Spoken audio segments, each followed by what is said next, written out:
दोस्तों नमस्कार, मैं हूं आलोक पाठक और आप देख रहे हैं खबर दस्तक। हमारे साथ हैं यूपी के वरिष्ठ पत्रकार परवेज अहमद।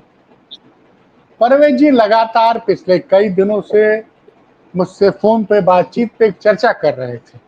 वो कह रहे थे पाठक जी आप लोग यूट्यूब पे क्या परोस रहे हैं। उन्होंने सवाल मुझसे भी किया और तमाम बड़े यूट्यूबर से भी किया। कहा आपको दर्शकों तक ये जो झूठ पहुंचाने का खेल हो रहा है, झूठी उम्मीद जगाने का खेल हो रहा है, इसको बंद होना चाहिए, इसके खिलाफ आवाज उठनी चाहिए। तो मैंने कहा ठीक है परवेज जी, आज बात कर ही लेते हैं। दरअसल नरेंद्र मोदी की सरकार पिछले 15-16 महीनों में कुछ लोग रोज गिराते हैं और ऐसा है कि देश में बहुत लोग नरेंद्र मोदी को पसंद भी नहीं करते हैं। वो लोग इनके वीडियोस देखते हैं, झूठी उम्मीदें रोज दिखाते हैं और इनके व्यूज जानते हैं कितने आते हैं? किसी के 5 लाख, किसी के 10 लाख, किसी के 15 लाख, किसी के 20 लाख। आपको अंदाजा होगा दर्शकों की ये जो 10 लाख, 15 लाख, 20 लाख, 30 लाख व्यूज आते हैं, इन झूठ बोलने वालों को कितना पैसा मिलता होगा? उसमें मैं सबको शामिल कर रहा हूं। इसमें से कई शख्स तो ऐसे हैं जो लाखों रुपए रोज कमा रहे हैं। तो झूठ परोस के ये लाखों रुपए कमाया जा रहा है और दर्शक को झूठी उम्मीद दी जा रही है। अब इसमें बड़ा खेल क्या हुआ अभी भाई, धनखड़ जी ने इस्तीफा दे दिया अचानक से जब लोकसभा के सत्र की शुरुआत हुई उपराष्ट्रपति ने।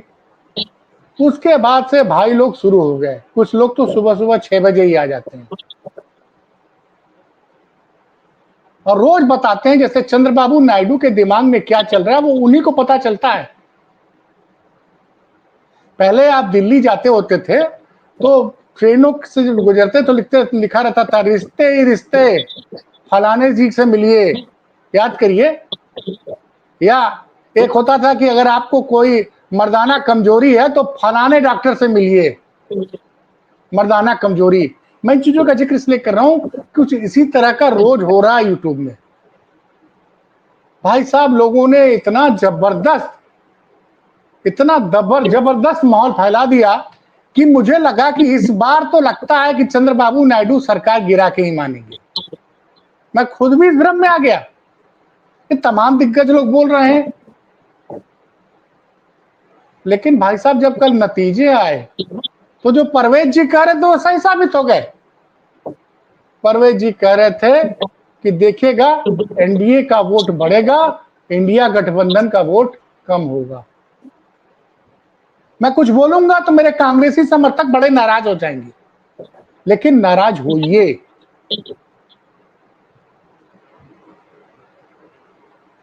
भारतीय जनता पार्टी कितना ज्यादा चिंतित इस चुनाव के लिए कि 5 घंटे का मॉक पोल कराया जाता है संडे के दिन और प्रधानमंत्री खुद उसमें बैठते हैं कि उपराष्ट्रपति पद पे कैसे मतदान करना है, क्योंकि बहुत से सांसद एनडीए के पहली बार बने थे। और ऐसे समय पे देश में विपक्ष का नेता कहां था भाई? समाजवादी पार्टी ने तो मंडे के दिन अपने मॉक पोल की मीटिंग भी की थी, बाद में इंडिया गठबंधन की भी मीटिंग नजर आई, उसमें विपक्ष का नेता नजर नहीं आया। और कल जब नतीजे आते हैं तो पता चलता है कि एनडीए का प्रत्याशी जिसके पास 427 वोट थे वो 452 वोट पा जाता है और एनडीए जिसके पास 324-25 वोट थे वो 300 वोट पर समझ जाता है हमारा इंडिया गठबंधन का प्रत्याशी। परवेज भाई, ये जो लोग रोज भ्रम फैला रहे हैं, आज मोदी गए, हो सकता है कि कुछ हमारे मुस्लिम दर्शक बहुत खुश हो जाते होंगे, कह रहे यार मोदी से छुटकारा मिल जाएगा। कुछ हमारे ओबीसी के दर्शक खुश हो जाते होंगे, कुछ दलित दर्शक खुश हो जाते होंगे, लेकिन ये झूठ क्यों परोसा जा रहा है? आप रोज इस पे कहते हैं और हम तो खुद इस झांसे में आ गए थे कि कल जो है उपराष्ट्रपति चुनाव एनडीए का प्रत्याशी हार जाएगा। आलोक भाई साहब, ये एक ऐसी बात आपने शुरू की है, इसके लिए मैं एक शेर सुनाता हूँ, वहां से शुरू करता हूँ आज अपनी बात कि अभी न छेड़ मोहब्बत के बीते ए मुतरिब, अभी न छेड़ मोहब्बत के बीत ए मुतरिब, अभी हयात का माहौल खुशगवार नहीं है। तो आलोक जी, समाज में एक वर्ग को और दूसरे वर्ग इतनी बुरी तरीके से खाई खींच कर अलग कर दिया गया है कि अब दो खेमे हो गए। एक खेमा हर दिन सिर्फ बुरा सुनना चाहता है और दूसरा खेमा हर दिन सिर्फ अच्छा सुनना चाहता है। ये जिनकी बात आप बता रहे हैं कि ये लाखों कमा रहे हैं, लाखों रुपए कमा वो रहे हैं। मैं तो वो चैलेंज करता हूं कि अगर इनमें किसी ये बातें करते हैं ट्रांसपेरेंसी की, ये अपने अकाउंट सार्वजनिक करें। मैं समझ रहा हूँ आलोक भाई साहब, आपकी बात पे मुझे बिल्कुल कोई शक नहीं है। तो मैं ये जो कह रहा हूं कि जो ये लोग लाखों कमा रहे हैं, वो हर रोज कमा उन्होंने रहे हैं। रोज वो हाँ। उन्होंने अपना आइडियंस जिन लोगों को बनाया है, इत्तेफाक से वो गरीब मुसलमान हैं। मैं बहुत स्पष्ट करके बात कह रहा हूं, जो भाजपा से नफरत में अंधे हो गए। और इत्तेफाक की बात है कि उन्हें कुछ नहीं पता है कि भाजपा उनका क्या नुकसान कर रही है, क्या भला कर रही है, क्या करेगी, या दूसरे लोग क्या भला कर रहे हैं। उन्हें यह है कि मोदी आ गया है तो हमें जीवन में खतरा हो गया है। ऐसे ही एक वर्ग है जिसे इस बात का डर सता दिया गया है कि अगर भाजपा गई तो मुसलमान आपको काट कर खा जाएगी। ये धारणा जो नीचे के लेवल पर फैलाई गई है, इसको यूट्यूबर्स ने बहुत सुनियोजित तरीके से, बहुत संगठित ढंग से महसूस किया है।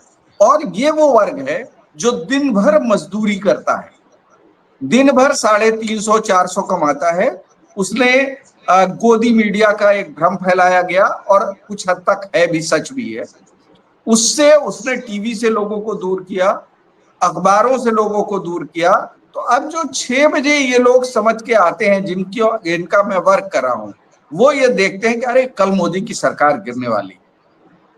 उन्हें नहीं पता है कि उपराष्ट्रपति का वोट कैसे पड़ता है, वोटिंग पैटर्न क्या होता है, क्या ये वोटिंग खुली होती है, क्या पोलिंग एजेंट जो बैठते हैं वो वोट देख सकते हैं, नहीं, उन्हें कुछ नहीं पता होता। उन्हें तो थंबनेल पता होता है कि कल मोदी सरकार गिर जाएगी, और वो इससे खुश हो जाते हैं। और उनकी दिन भर की आमदनी 350-400 होती है और वो एक लाइक का बटन दबा देते हैं, क्योंकि वो चैनल उनको सैडिस प्लेजर दे रहे हो।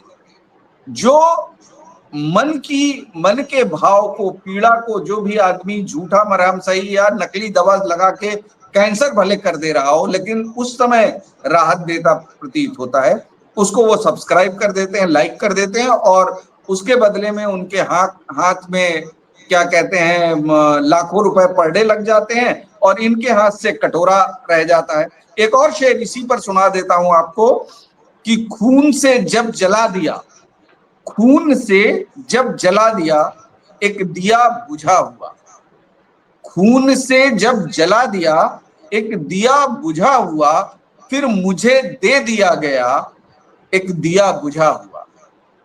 आप मेरा शेर समझ पा रहे हैं आलोक जी? मुझे लगता है या दर्शक भी आपके समझ रहे होंगे। फिर से मैं सुनाता हूं कि खून से जब जला दिया एक दिया बुझा हुआ, मतलब हम जो एक निराशा के भाव में जल रहे हैं, वो जो हमारे खून की कमाई थी उससे आपने बटन दबाया और उससे आपका दिया हमने जला दिया, और जब आपका दिया जला दिया तो फिर मुझे दे दिया गया एक दिया बुझा हुआ। मतलब कल की एक उम्मीद दे दी गई कि कल फिर सरकार गिरेगी, आप परेशान मत होइए, अपने पैसे हमारे जेब में भेजते रहिए।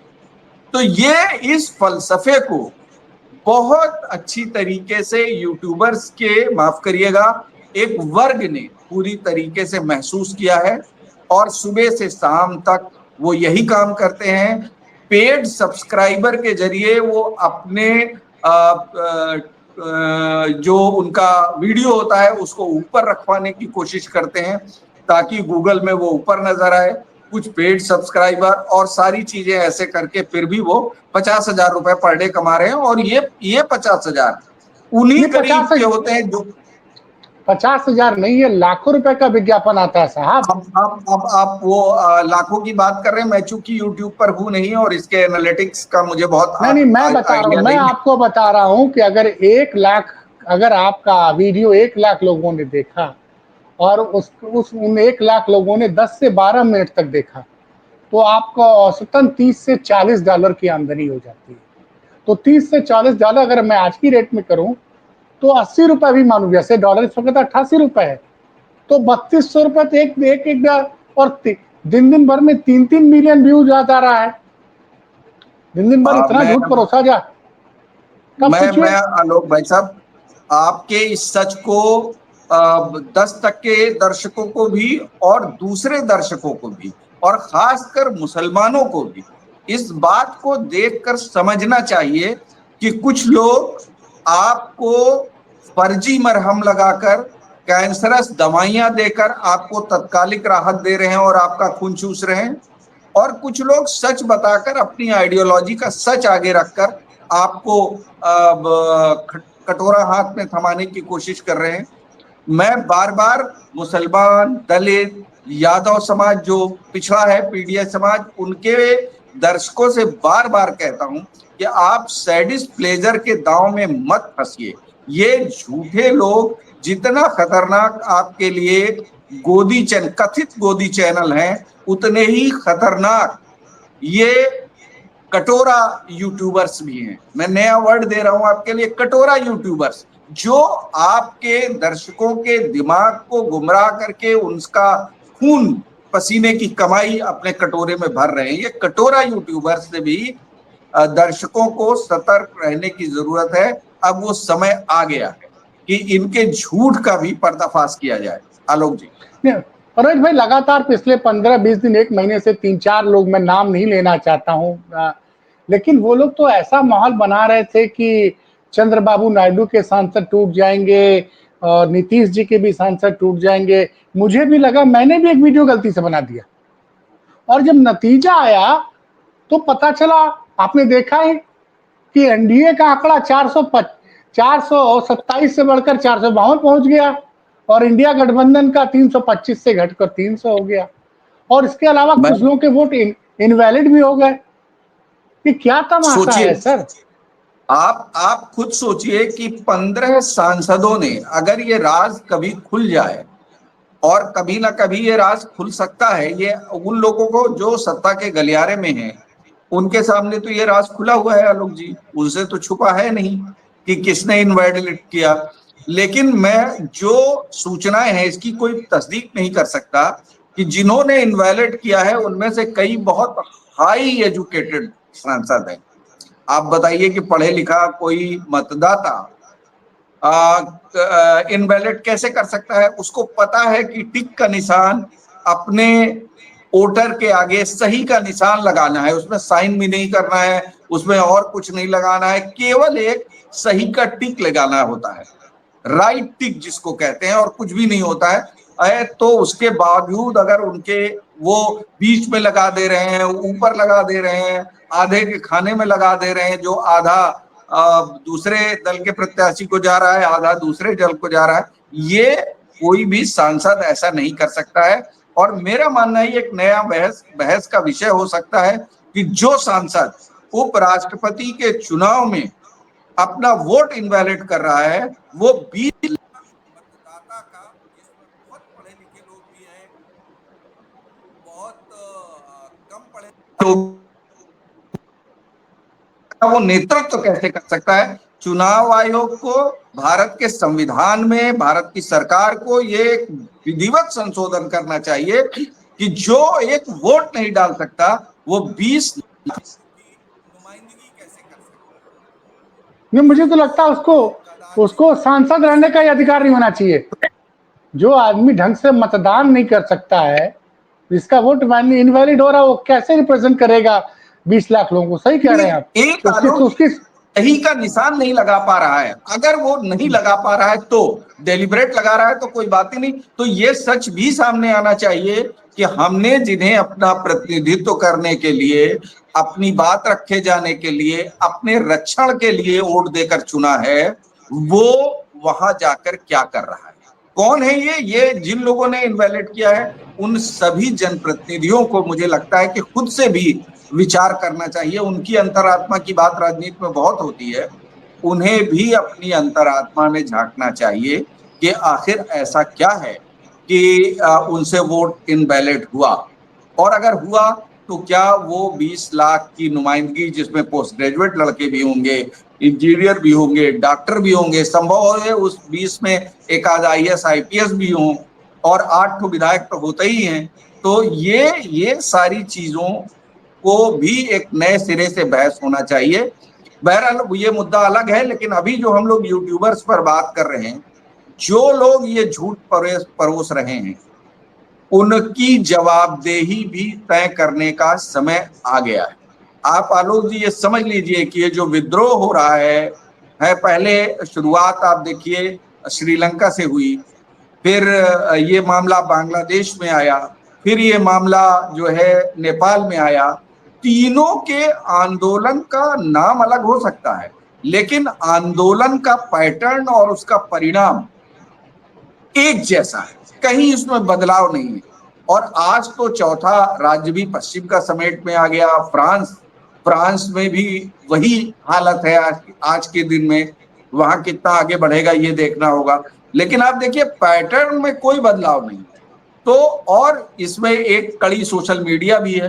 तो आने वाला दिन बहुत जल्दी मुझे लग रहा है कि ये भी आना चाहिए कि जो लोग झूठ फैला रहे हैं उनके खिलाफ जनता उठकर खड़ी हो। ऐसे यूट्यूबर्स को अनसब्सक्राइब करिए। सिरे से झूठ बोलने वालों की गलतियां किसी से भी हो सकती हैं, पर डेलिब्रेट झूठ बोलने की जो प्रैक्टिस करके हमारा खून कमाई, हमारी खून पसीने की कमाई को अपनी जेब में डाल रहे हैं, ऐसे लोगों को भी डिस्कार्ड किया जाए। आलोक जी नहीं, बात आप सही कह रहे हैं, क्योंकि नेपाल की समस्या, बांग्लादेश की समस्या, श्रीलंका की समस्या, सब कुछ 2 सालों के अंदर हुआ है। और जो चीज आपके पड़ोस में हो रही है वो उससे आपको अलर्ट होना चाहिए। ये समाज जो है, जैसे अगर गर्मी पड़ेगी तो बगल में भी गर्मी जाएगी, ठंड पड़ेगी तो बगल, हम एक दूसरे से पूरी तरह से प्रभावित होते हैं। तो जो बांग्लादेश में हो रहा है, जो श्रीलंका में हो रहा है, जो नेपाल में हुआ है, वो भारत में भी तो हो सकता है। और नेपाल में क्या हुआ, वहां की सरकार ने सोशल मीडिया अकाउंट बंद करने की बात कर दी, सोशल मीडिया बैन कर दिया। इतना ज्यादा। और सोचिए कि आज की डेट में परवेज भाई, लोग खाना खाना भूल जा रहे हैं, एक्सरसाइज करना भूल जा रहे हैं, दिन रात इंटरनेट पे लगे हुए हैं। जी, और ये जो बिल्कुल सही बात, मतलब है, बिल्कुल सही बात है आपकी। तो वो उसमें ये जो सोशल मीडिया का इम्पैक्ट बड़ा, मैं खुद भी सोच रहा हूं कि भाई ये क्या गलती कर रहे हैं हम लोग। क्योंकि जो भी आज नेपाल में हुआ, जो भी नेपाल में से हुआ, छोड़िए आलोक भाई साहब, लोग समाज को कैसे विद्रूप बना रहे हैं। हर आप YouTube सब्सक्राइब करिए, उसमें एकदम स्पष्ट दिखाई देगा कि एक तबका रोज झूठ बोल रहा है। अभी सरकार गिर रही है, ज्योतिष बता रहा है कि सरकार गिर रही है, आंकड़े बता रहा है कि सरकार गिर रही है, योगी कोमा में है, योगी का ये हो रहा है, मोदी जा रहे हैं। भाई इस कदर झूठ का बवंडर किसके लिए आप बना रहे हैं? और ये सब्सक्राइबर की कीमत पर ही तो है, और सब्सक्राइबर का तो पैसा खर्च हो रहा है। ये तो सब्सक्राइबर कह ही नहीं सकता, बस उसको दिखता नहीं है कि उसका पैसा खर्च हो रहा है।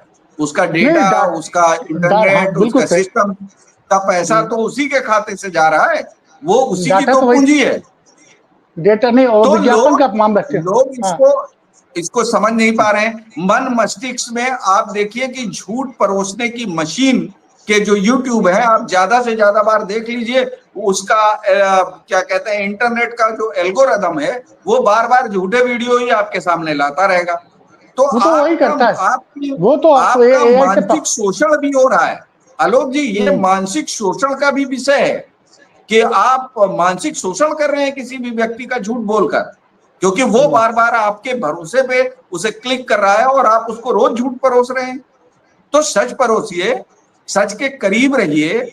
कभी गलती से कोई झूठ हो सकता है, लेकिन आप डेलिब्रेट झूठ परोसने की का खेल खेल रहे हैं, ये तो बहुत गंदी बात है। और ये उपभोक्ताओं को समझने की जरूरत है। मैं बार बार कह रहा हूं, झूठ परोसने वालों से ज्यादा जिम्मेदारी उपभोक्ताओं की है कि वो सच करे करीब रहें। जो लोग सच बताते हैं, थोड़ा देर से बताते हैं, लेकिन सच बताते हैं, जिनकी साज सज्जा बहुत अच्छी नहीं होती है, बहुत डिजाइनिंग बहुत नहीं होती है, सुंदरता नहीं दिखाई देती है, लेकिन वो शब्दों के जरिए आप तक सच पहुंचाने की कोशिश करते हैं। मैं दर्शकों से, भारत की जनता से यह अपील करना चाहता हूं कि आप कम से कम अपने चयन को तो अपनी ओर से जस्टिफाई कीजिए। आलोक जी। नहीं नहीं, आप बात लगातार देखिए, मैं उपराष्ट्रपति चुनाव पे फिर वापस ले जाऊंगा, क्योंकि इन लोगों ने माहौल बना दिया। और आप बार बार कह रहे थे, मैं आज क्यों इस टॉपिक पे चर्चा करने के लिए तैयार है, क्योंकि आपने जो सुबह मैसेज भेजा मुझे, कल दिन भर जो चला है और पिछले कई दिनों से लगातार चल रहा था, मतलब एक साहब तो रोज सुबह 6 बजे आ जाते हैं और शुरू हो जाते हैं। अच्छा, क्या होता है कि जैसे होता है ना फिल्म प्रोड्यूसर, एक जमाने में एंग्री यंग मैन की फिल्म में Amitabh Bachchan angry young man बनते थे, वो गुंडों बदमाशों को मारते थे, लोग तालियां पीटते थे और फिल्म हिट हो जाती थी। तो ये अब यूट्यूब पे भी अब कहानी किस्से सुनाए जा रहे हैं, रोज रोज कहानी किस्से सुनाए जा रहे हैं। अच्छा देखिए आलोक जी, एक और नई बात बताता हूं मैं। आप एक छोटी सी खबर को ट्वीट कर दीजिए और थोड़ा सा आक्रामक ट्वीट कर दीजिए, आपके बिल्कुल सही। खिलाफ मुकदमा लिख देगी ये सरकार। हम्म। और इस सरकार के अफसर आपकी घर की कुंडली खंगवाने लगेंगे, आपके बैंक स्टेटमेंट खंगवाने लगेंगे। लेकिन ये जो एक तबका है दिन भर झूठ बोलता है, इनके खिलाफ कोई झूठ की FIR नहीं दर्ज की जाती है कि भाई आप इतने दिनों से कैसे झूठ बोल रहे हैं, इतने दिनों से मोदी की सरकार कैसे गिरवा रहे हैं, इतने दिनों से राष्ट्रपति को कैसे हरवा रहे हैं, इन पर कोई FIR नहीं होती। मैं दर्शकों से कहना चाहता हूं, बार बार ये बात कहता हूं कि सच को परखने की कुवत हमेशा दर्शक में ही होती है। और मैं ये मानता हूं कि भारत की सुधी जनता बहुत समझदार है। जिस दिन उसने ये सच भी समझा, झूठों की लंगोटी खोलेगी। आलोक जी। नहीं, ये तो देखिए, एक तो आप भी जानते परवेज जी की झूठ की उम्र ज्यादा तलक नहीं होती है। वो सच आज नहीं तो कल आ ही जाता है। मैं भी कई बार गलतियां करता हूं, मैं एक्सेप्ट कर रहा हूं भाई, कई बार हम भी, क्योंकि देखिए आदमी जब ओपिनियन देता है तो कहीं ना कहीं उसका उसका पूर्वाग्रह, उसकी लाइकिंग डिसलाइकिंग भी साफ नजर आती है। मैं तो खुद कह रहा हूं ना कि मैंने 2 दिन पहले वीडियो कर दिया है, मैं भी अपने हिसाब से जोड़ने लग गया कि भाई आलोक चंद्रबाबू जी, नायडू। आलोक जी, अब ये बात कर कर अपनी बात खत्म करेंगे इस प्रोग्राम को भी, क्योंकि 24 मिनट हो गए हैं और 25 में हमें इसको खत्म करना है। आप ये समझिए कि जब भी सत्ता रहेगी, सत्ता की ताकत होगी, सिस्टम होगा, उसके खिलाफ उसका दल वोट देने की बहुत स्थिति में नहीं होता। उन परिस्थितियों में जब विपक्ष बहुत कमजोर, तब इसकी संभावना कतई नहीं होती है। और चंद्रबाबू नायडू एक राज्य के मुख्यमंत्री हैं, उन्हें अपने स्टेट में मजबूत होना है। दिल्ली के पॉलिटिक्स में उनकी कोई दिलचस्पी नहीं है, ये सभी लोग जानते हैं। और राज्य की सत्ता तभी काबिज रहेगी जब केंद्र से उनको आर्थिक मदद मिलती रहेगी। तो झूठों का वो, ऐसे भगवान राम में कहा गया, एक ऐसे ही चर्चित कहावत है कि क्या कि रामचंद्र कह गए सिया से कलयुग ऐसा आएगा और कौआ मोती खाएगा, और हाँ, आगे कुछ चुगेगा ऐसी दाना का। लाइन है। हाँ, नहीं नहीं, वो एक बड़ी फेमस एक कहावत है, रामचंद्र कह गए कहावत सिया है से कि ऐसा। रामचंद्र हाँ, कह गए सिया से, कलयुग ऐसा आएगा, हंस चुनेगा दाना, कौआ मोती कौआ खाएगा। तो सिखाएगा। प्रभु यही चल रहा है, लेकिन जनता जनार्दन एक दिन समझेगी, क्योंकि कल की अवतार भी होना है, कयामत भी आनी है और पुनरुत्थान भी होना है। तो बहुत बहुत चलिए धन्यवाद आलोक जी, इस तरह की चर्चा में पर मुझे जोड़ने के लिए। मैं भविष्य में आपके साथ ऐसी चर्चाओं में जुड़ा रहा करूंगा। नमस्कार। धन्यवाद सर, धन्यवाद।